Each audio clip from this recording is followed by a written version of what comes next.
posisi lukanya ada di atas. Ya. Baik Bapak, nanti Bapak posisinya udah nyaman belum? Misalnya kita bawa guling atau Bapaknya bawa guling, suruh pasiennya meluk guling biar posisinya enak ya.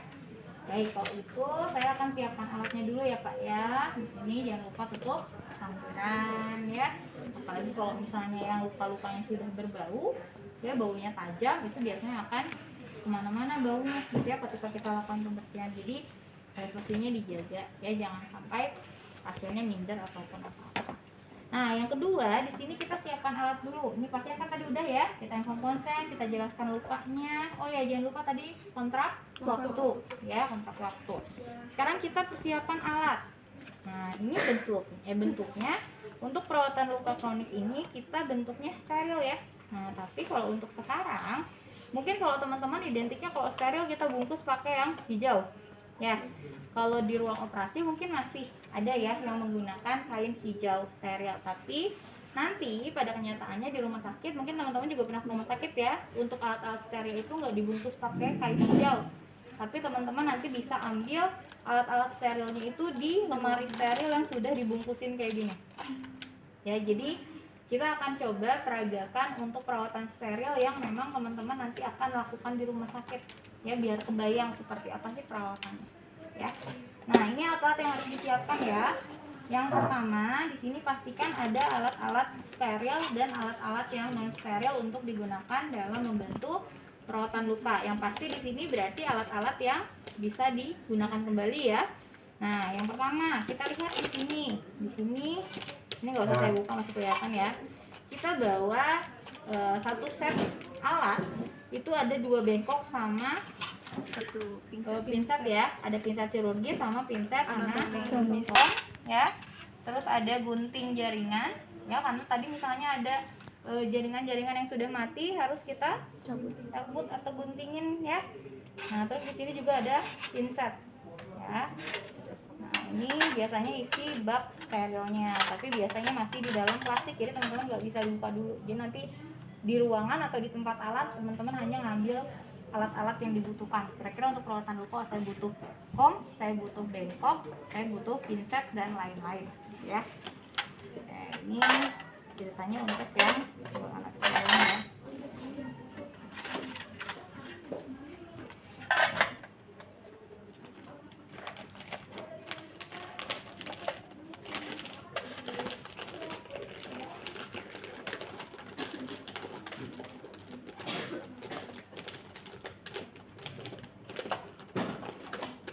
Ini untuk set alatnya ya. Terus di sini juga teman-teman biasanya bawa kasa, bawa lidi cotton ya, ini udah disiapkan di rumah sakit. Jadi teman-teman tinggal ambil aja kira-kira butuh kasanya berapa. Karena ini perawatan lukanya membutuhkan kasa yang besar, jadi teman-teman bawa kasa yang besar ya. Misalnya nanti di sana kita butuh kasa juga nih yang kecil misalnya ya. Oh, ini buat ngebersihin luka-lukanya, berarti kita bawa kasa yang sudah di set yang kecil-kecil kayak gini. Jadi nanti ketika ke pasien teman-teman sudah pastikan bahwa alat-alat yang dibutuhkan ya. Ini terus jangan lupa sarung tangan yang steril ya. Dan di sini ini perlak ya, perlak barak short ini dibawa aja, takutnya karena ini memiliki kondisi lukanya masih basah misalnya, beresiko ada cairan dan lain-lain, jadi kita juga save dulu diri sendiri gitu ya, aman diri sendiri. Nah, selain itu tadi alat-alatnya udah disiapkan ya. Di sini karena tadi saya bilang lukanya sudah cukup dalam ya, dan sudah ada kondisi ada darah, ada nanah, ada cairan-cairan gitu ya, sehingga kita butuhkan beberapa alternatif untuk apa ya istilahnya, nyumbat si cairannya biar nggak rembes gitu ya. Nah, di sini ada beberapa ini saya kasih tahu dulu, ada basic dressing set. Nah, untuk basic dressing set ini biasanya dipakai hanya 1 kali ya. Jadi ini di rumah sakit disediakan, tetapi kalau misalnya pasien menggunakan ini boleh-boleh aja, tapi costnya agak lumayan ya, karena setiap perawatan luka harus menggunakan 1 set kayak gini ya. Jadi biasanya kalau di rumah sakit, kalau pasiennya memang mau pakai yang kayak gini bisa gitu ya, tapi tadi ada penambahan. Nah, tapi kalau di rumah sakit biasanya pakainya yang sudah pack gini ya, udah di packing di rumah sakit ya. Tapi kalau pakai ini juga sama, isinya sama aja, ada kasa, terus di sini ada cotton ball ya, dan alat-alat lainnya untuk perawatan luka ya. Nah terus di sini juga ada beberapa alat ya. Bukan dulu. Di sini ada salep topikal ya. Salep topikal ini biasanya direkomendasikan, diresepkan oleh dokter pada pasien-pasien yang memiliki kondisi luka yang sulit kering ya, atau luka-luka yang dalam kayak gini gitu ya. Jadi ini sebagai salep topikal yang nanti akan kita oleskan di area lukanya untuk memudahkan pengeringan pada lukanya gitu ya.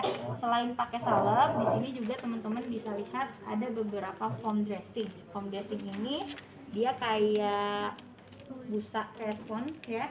Fungsinya ini adalah untuk menyerap cairan ya. Jadi ketika sudah kita bersihkan, kita akan simpan si foam ini di dalam ya, untuk dia menarik si cairan gitu ya, biar luka si cairannya nggak rembes ke keluar dan baunya nggak akan kemana-mana gitu.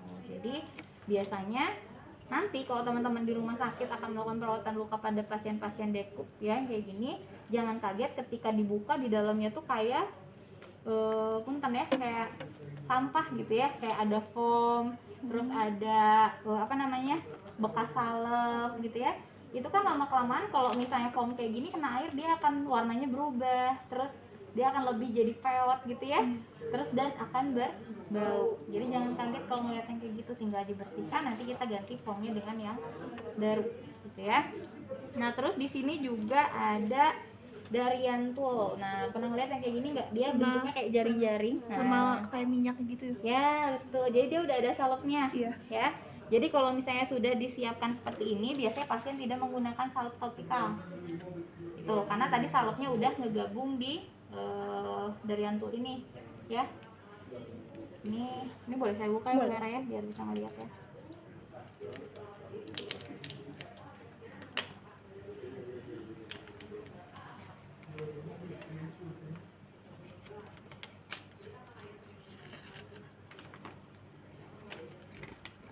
Dia kayak berminyak ini ya. Nanti ketika penggunaannya, karena ini lumayan harganya ya, jadi penggunaannya nggak bisa sembarangan teman-teman. Nanti kan di sini ketika saya buka nih biar bisa ngeliat semua ya, ini kan ada nih salep, jadi ini sih jaringnya ya. Ini kan ada salepnya. Jadi biasanya kalau di rumah sakit ini kita butuhnya segimana, kita gunting dulu, terus kita ambil si jaringnya ini bener-bener harus rapi banget gitu. Kenapa harus rapi? Biar nggak ada salep yang tertinggal di sini, biar maksimal semuanya ke bawah ya. Jadi biasanya salep ini atau Darian tool ini kita pakai sebelum si foam ya, pelukanya kita tempelin, baru kita timpa pakai si foamnya tadi ya. Jadi kayak disumpel-sumpel si luka yang bolong, karena kan dia ke dalam ya, kita sumpel biar cairannya nggak rembes dan baunya nggak kemana-mana ya. Nah ini ya, nanti kalau bisa di rumah sakit nggak kaget melihat yang kayak gini ya.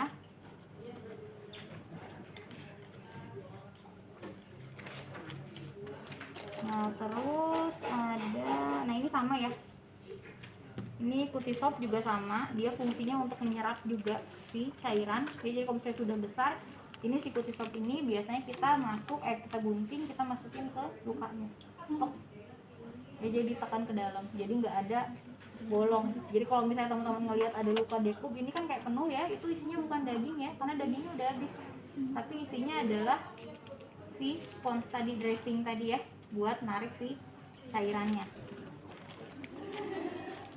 Nah ini ada Cutimed. Nah Cutimed juga sama, ini jaring-jaring bentuknya tapi nggak ada salepnya ya. Jadi Cutimed ini fungsinya kalau foam terus Cutimed ini kenapa sih harus pakai yang kayak gitu, karena biar udara tetap bisa masuk. Kalau misalnya kita sumpelnya pakai kain yang tebal dan tidak ada celah udara, maka di situ nggak akan ada sirkulasi oksigen ya, lama-kelamaan akan membusuk juga. Jadi ini bisa digunakan juga kalau misalnya nanti kan ada luka nih, ternyata misalnya gini, gambaran lukanya ini dia kelihatannya kayak mangkok gitu ya, lukanya kayak gini, tapi sebenarnya di sisi sebelah sini dia bolong juga ke dalam, tapi nggak sampai ke bawah gitu ya, dia hanya bolong tapi masih ada kulitnya. Nah, si Cutimed ini bisa kita masukin ke celah kecil, dimasuk-masukin ya, jadi nggak ada celah yang nggak ketutup ya. Kita pakai Cutimed, misalnya kan sebelumnya pakai salep dulu nih, kita masukin salepnya ke si lubang yang kecil tadi gitu ya, ke celah yang kecil tadi, baru kita masukin Cutimednya, ditekan ke dalam ya gitu. Nah, sekarang kita akan coba ya mempraktekkan ketika menemukan pasien dengan luka dekuk. Oh iya nih, ada penggaris ya. Ada yang tahu fungsi penggaris apa? Untuk mengukur luka.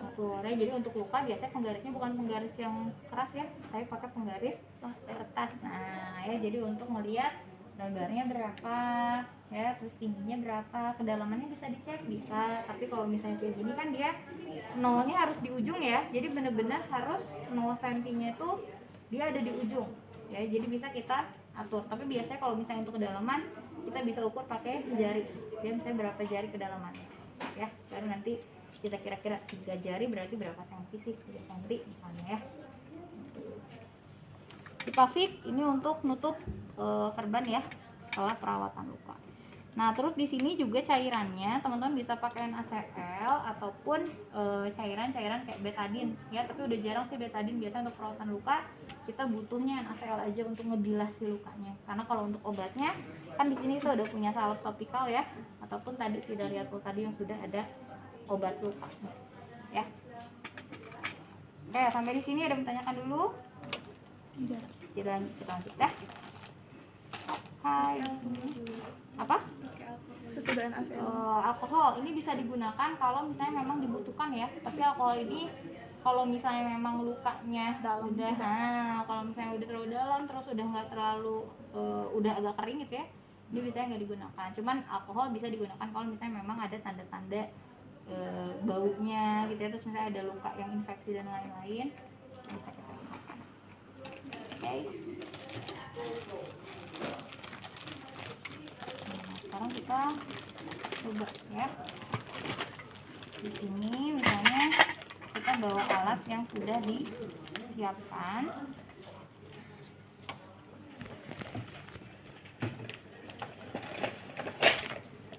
Ini tadi pasiennya ya. Kita sering konsen, baru kita ketemu pasien lagi karena sudah siapkan alat ya Bapak. Alatnya sudah saya siapkan, perawatan lukanya akan segera saya lakukan ya Pak ya. Baik, misalnya setelah itu jangan lupa cuci tangan berapa langkah teman-teman? 6. Cuci tangan, terus pakai handscoon ya. Kalau pakai ini teh basah. Handscoonnya pakai yang bersih dulu ya.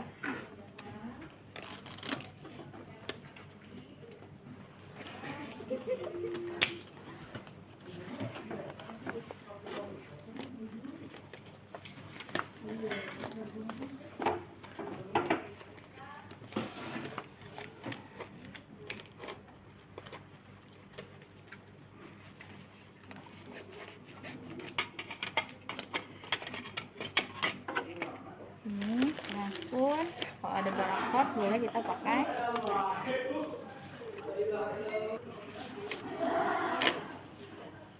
Nah, jangan lupa perlaknya dipasang ya, karena tadi kita akan melakukan perawatan luka yang memang di sini butuh banyak NaCl. Terus kita nggak tahu kondisi di dalam lukanya ya, ada cairan atau tidak.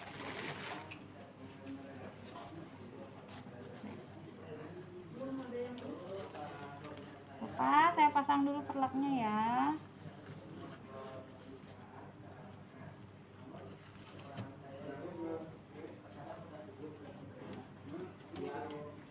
Sudah, ini alat-alatnya disimpan dulu sini aja. Yang kita bawa adalah bengkok sama NaCl.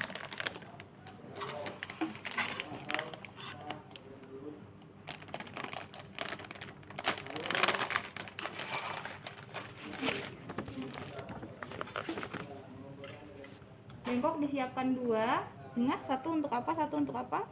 Satu untuk alat untuk yang kotor.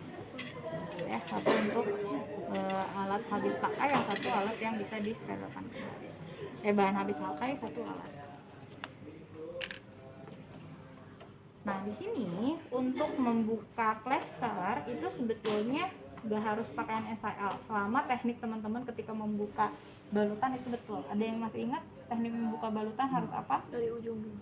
Dari ujung, terus sejajar sama pertumbuhan bulu pasien. Misalnya bulu pasiennya banyak ke sana, berarti kita nggak boleh gini. Ya, jadi tapi kita sejajar sama pergerakan atau pertumbuhan bulu pasien. Yang misalnya dikasih NaCl. Nah, NaCl sebenarnya untuk membantu biar nggak perih aja ya. Ini kasih NaCl.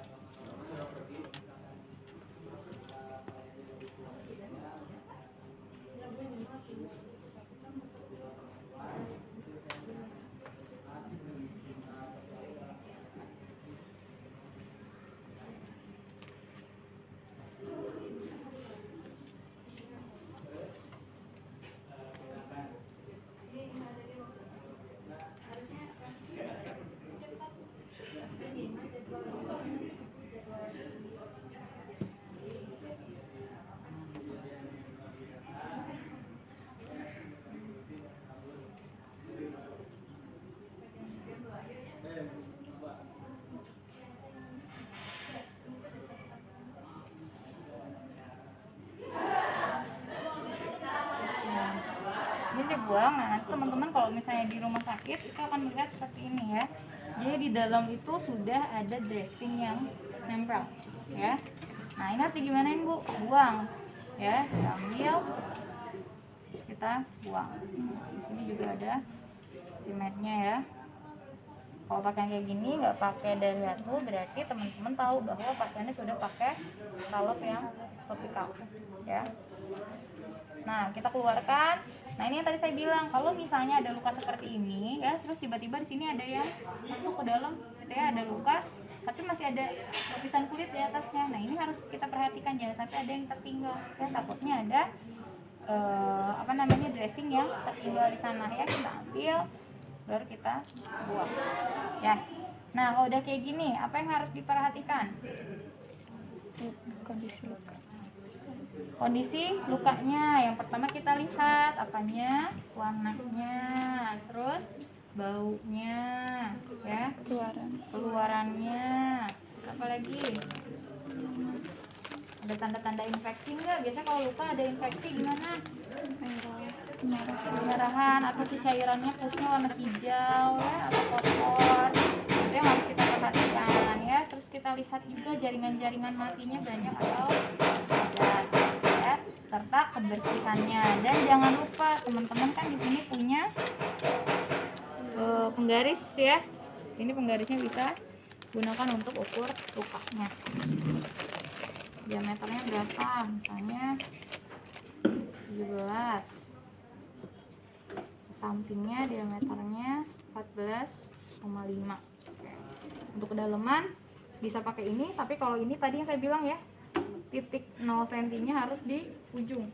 Jadi kita bisa atur, sesuaikan dengan jari. Misalnya 3 jari berarti sekitar 3 cm, 3-4 cm lah ya. Oke.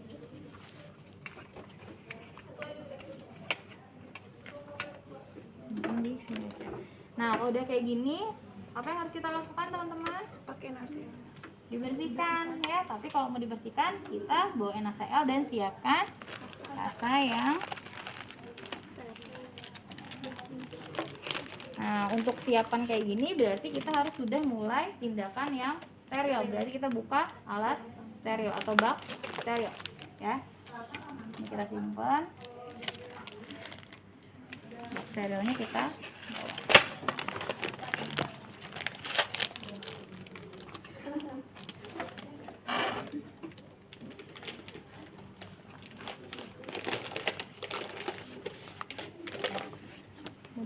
Di sini aja.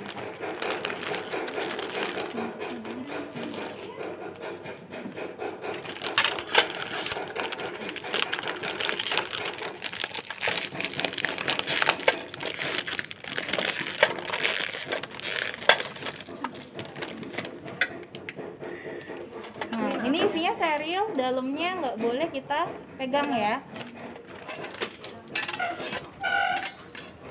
Nah, Kalau udah kayak gini, kita siapkan alat dulu sebelum kita ganti sarung tangan yang steril. Ya, yang pertama harus dimasukin apa? NaCl ke kom 1 sama beta.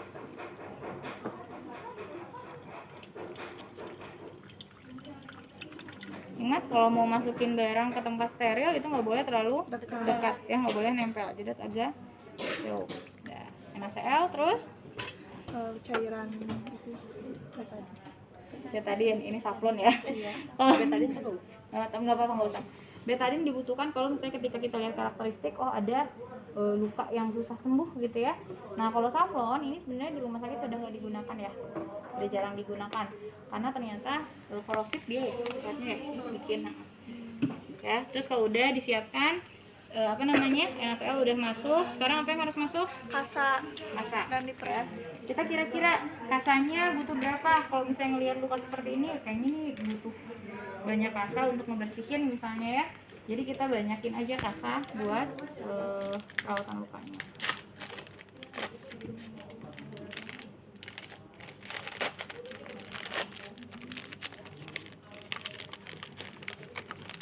Nah, teman-teman kita gunakan tutup box steril ya, karena dia masih steril.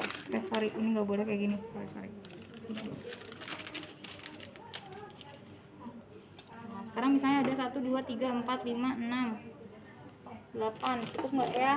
Misalnya teman-teman ragu, bisa misalnya tambahin satu lagi kasanya, gitu ya. Nah, kalau sudah siapkan kasa besar. Nah, kalau kasa besar sih, kalau saran saya nggak usah dikeluarin dari sekarang, nanti aja kalau misalnya udah beres, baru dipasangnya. Kalau misalnya udah dibersihkan semuanya ya, baru dipasang kasa besar. Jadi kita siapkan saja di sini. Jadi dikapas.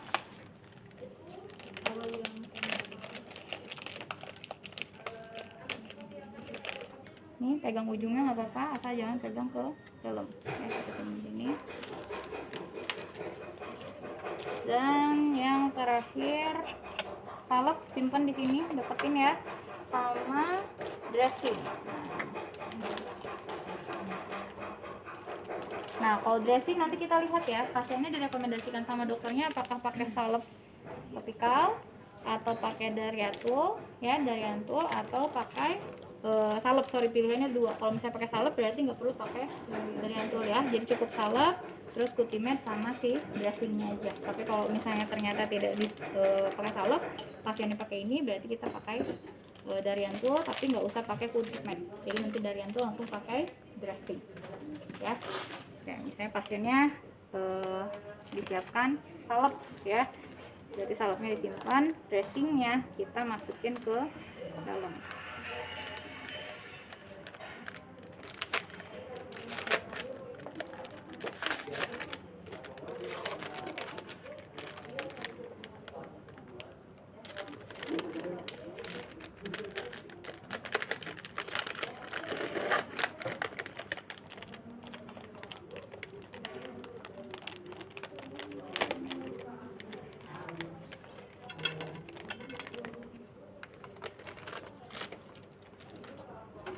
Ini salep simpan aja di sampingnya, dan kita keluarkan si Cutimed. Nah, untuk besar Cutimed ini kan sebenarnya nggak usah semuanya dipakai ya, jadi nanti teman-teman bisa atur ukurannya ketika sudah di tempat yang steril. Nanti tinggal digunting aja karena di dalam udah disiapin gunting.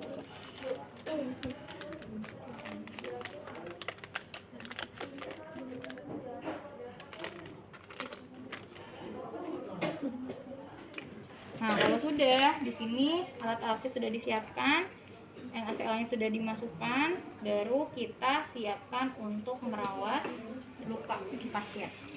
Ya, sudah. Di sini saya buka sarung tangan yang bersihnya.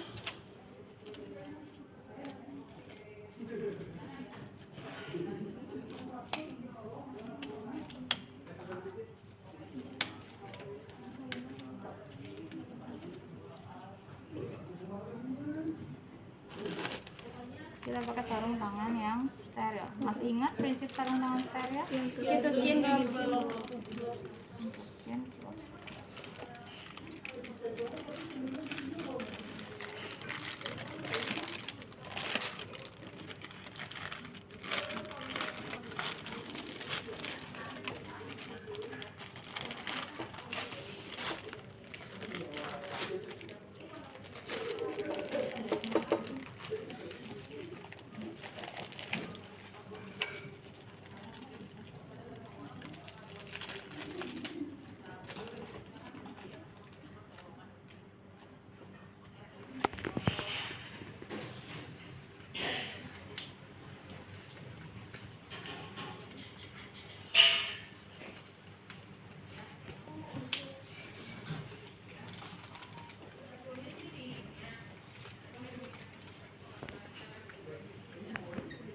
Komnya boleh dibawa keluar, Bu? Boleh.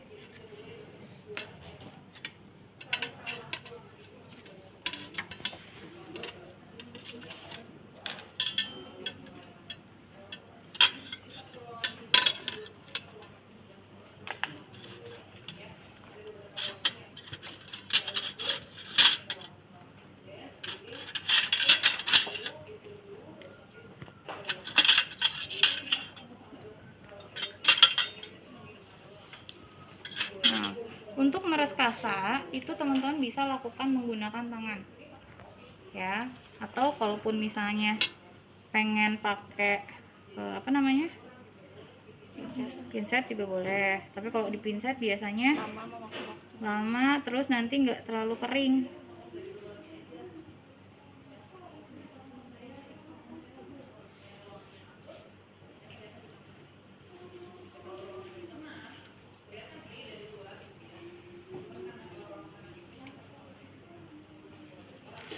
Ya, jadi dibikin misalnya kira-kira saya mau bikin apa namanya, kasa lembabnya 5, atau misalnya nanti kasa basahnya berapa, kan tadi kasa basahnya buat ngebersihin dulu awal ya kotorannya.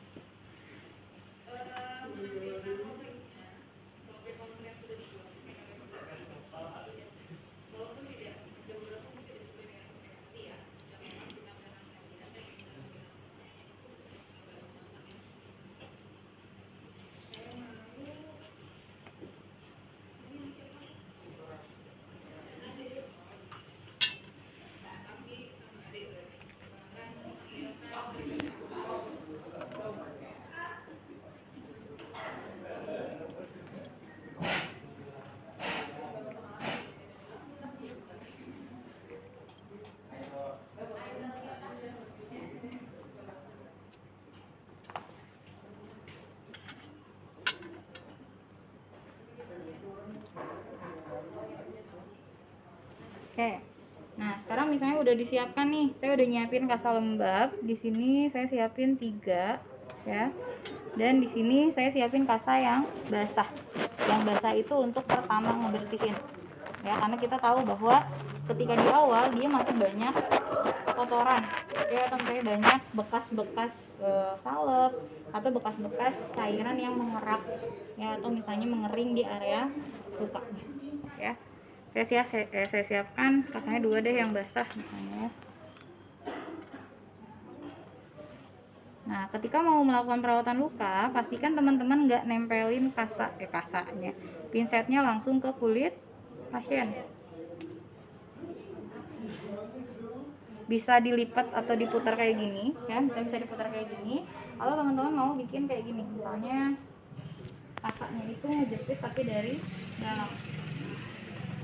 Nah, ini ya, jadi si pinsetnya dia nggak akan, sorry ya, saya contohin dulu. Kalau misalnya teman-teman ngambilnya kayak gini, berarti kan kita ketika ngebersihin dia akan beresiko nempel, ya. Makanya tadi pilihannya boleh digulung atau teman-teman ambil di bagian belakangnya seperti ini. Ya, jadi dia akan tertutup oleh kasa. Ya. Nah, yang pertama di sini kita akan bersihkan area terluka. Ya. Terluka.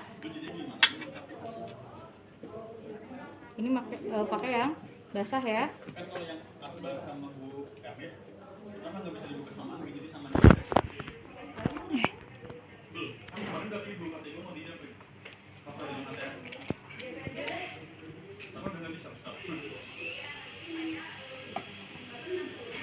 Wah, ya. Jadi kalau misalnya lukanya besar, teman-teman bisa langsung satu garis, tapi ingat jangan di tek gitu ya. Jadi satu garis ke sini, sampai terakhir, lalu buang. Ya. Kalau sudah, ini udah nempel ya, walaupun nggak nempel tapi dia sudah touch ke pasien. Makanya nanti teman-teman pakainya yang baru, ditransfer pakai kasa yang sebelahnya. Ini kita transfer.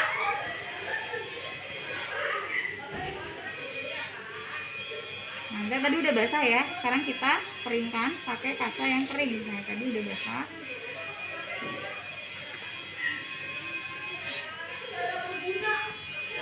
Sekarang kalau misalnya sudah seperti ini, apa yang harus dilakukan? udah dibilas, udah dikeringkan misalnya ya. Sebelum kita lanjut lebih dalam pembersihannya, maka kita gunting dulu jaringan-jaringan nekrotik atau yang sudah mati ya. Nah, ini kan tadi gak boleh disimpan ke sana ya, tapi ini atasnya masih steril. Nah, saya bawa gunting di sini untuk ambil ngegunting jaringan tadi. Gunting jaringan, tapi di sini saya akan gunting pakai tangan kanan karena tangan saya yang dominan yang sebelah kanan ya. Jadi saat ujian jangan teman-teman gunting pakai tangan kiri ya. Jadi ini saya pindah dulu, jangan pegang ujungnya ya. Nah, ini kita akan pakai pinsetnya untuk membantu membuka jaringan yang agak sulit, misalnya dia ke dalam ya. Nah, biasanya jaringan nekrotik warnanya apa teman-teman? Hitam. Hitam ya. Ada yang putih juga ya, jadi tergantung.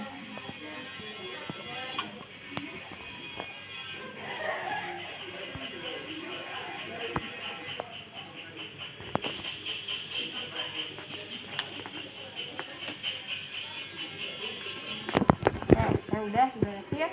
Ini sudah kita buang. Dan sekarang kita akan membersihkan sisa-sisa jaringan nekrotik yang masih ada ya.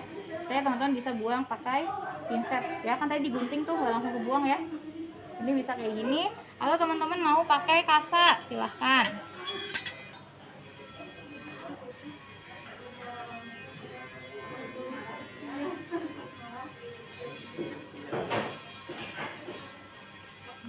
Kasa yang lembab ya, untuk membersihin sisa-sisa jaringan ya.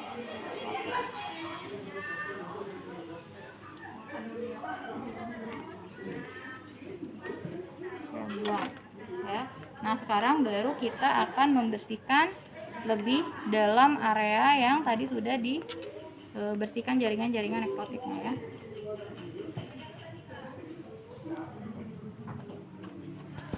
Ketika teman-teman membersihkan, ini harus agak sedikit ditekan ya. Jadi jangan nggak tega bu gitu ya, tapi memang harus ditekan. Untuk apa? Untuk mengeluarkan si pus ya.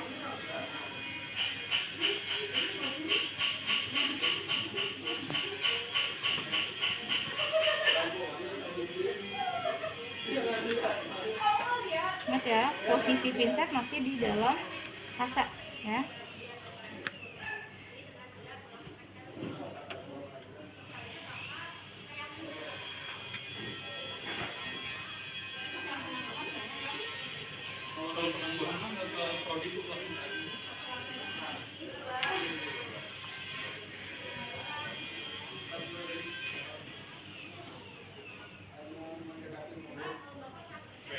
Nah, kalau ada yang celah-celah kecil itu dimasukin ke dalam kasanya ya. Pengajuannya tanggal 18. Kalau sudah, teman-teman bisa langsung buang si pinsetnya. Nah, bukan dibuang, sorry, dimasukin ke bengkok ya. Sekarang tugas kita ngapain?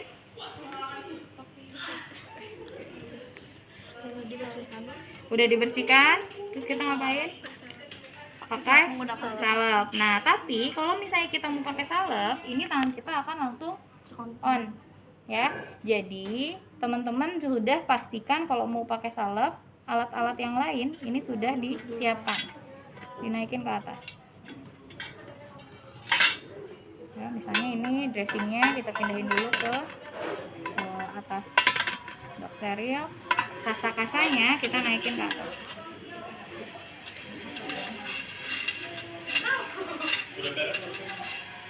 Karena kalau sudah pakai salep, udah pakai ini, kita tinggal tutup aja sebenarnya ya. Nggak harus pakai ini juga nggak masalah. Oh, yang tadi ketinggalan, tadi di bak instrumen itu nggak ada gunting perban, lupa Bu Heran. Nanti harusnya ada 2 gunting, satu gunting jaringan, satu gunting perban buat ngegunting ultimatenya gitu ya. Nah, kalau sudah di sini baru kita ambil salep ya. Kalau misalnya teman-teman nggak mau on, teman-teman berarti bisa minta asisten misalnya ya bukain salep.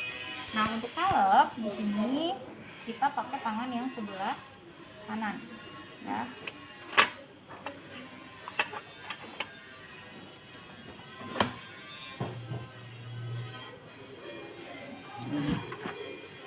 dioleskan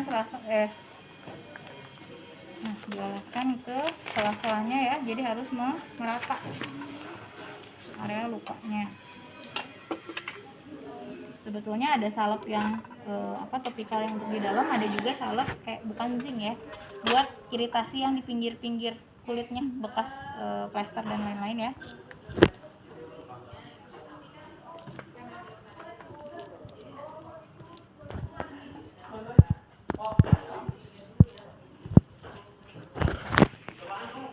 Kalau sudah merata, disimpan. Kita ambil pinset yang sudah, oh ya nggak apa, ceritanya udah digunting ya bereng. Ini ambil pinset yang udah di luar ya, tadi udah kita ke atasin. Ambil si ultimate-nya, ini ultimate ceritanya udah digunting ya. Ini simpen, diratain tapi nggak boleh terlalu tebal ya, ultimate itu 1 lembar cukup ya, 1 lembar. Fungsinya untuk apa? Fungsinya biar si salepnya nggak keserap sama dressing ya. Tadi bedanya kalau Supratul kan dia si jaringnya udah ada salepnya ya, kalau ini karena salepnya topikal jadi dia pakai ultimate aja. Nah kalau udah ultimate baru kita ambil dressing.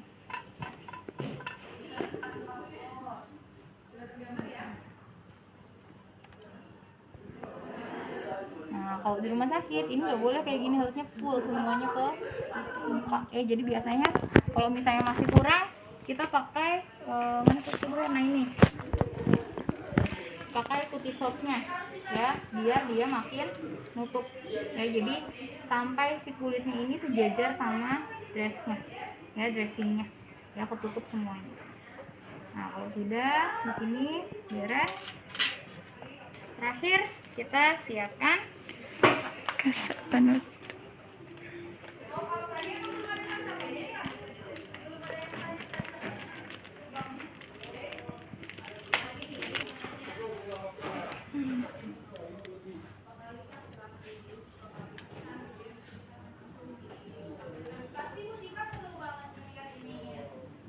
Seperti ini ya. Kalau udah kayak gini, karena sterilnya udah selesai, berarti teman-teman udah nggak steril lagi ya, tinggal pasang.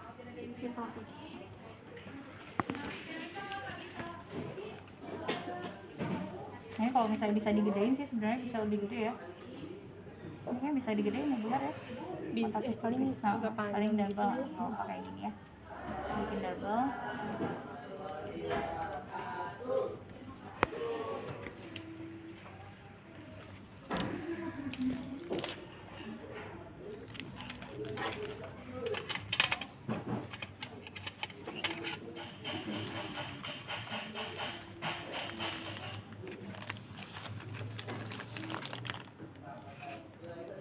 Nah, kalau posisi pasiennya tadi ada lukanya di bokong, di sini teman-teman perhatikan ya. Ketika mau kasih hipafik di area dekat anus, jangan sampai hipafliknya nutup lubang anus pasien ya. Jadi harus dipastikan ini nggak sampai nutup lubang anus. Misalnya lubang anusnya sebelah sini ya, berarti kita perhatikan kalaupun nempel ke sini kita gunting, potong dikit ya. Dan juga satu lagi, ini kasa nggak boleh nempel ke lubang anus, karena apa? Dia kan kotor ya. Kalau misalnya pasiennya buang air besar terus dia keserap ke kasa, dia akan masuk ke dalam ya.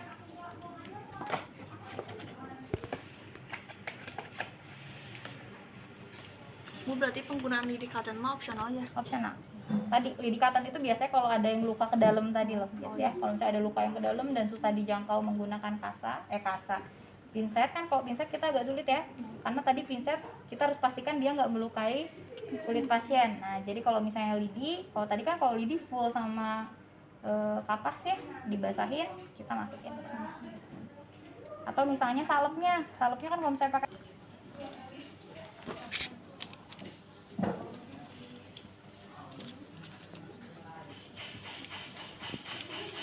ya, jadi untuk tekniknya sama, sterilnya sama, cuman bedanya kalau misalnya untuk cloning nanti teman-teman nggak boleh sampai lupa masukin si dressingnya ya.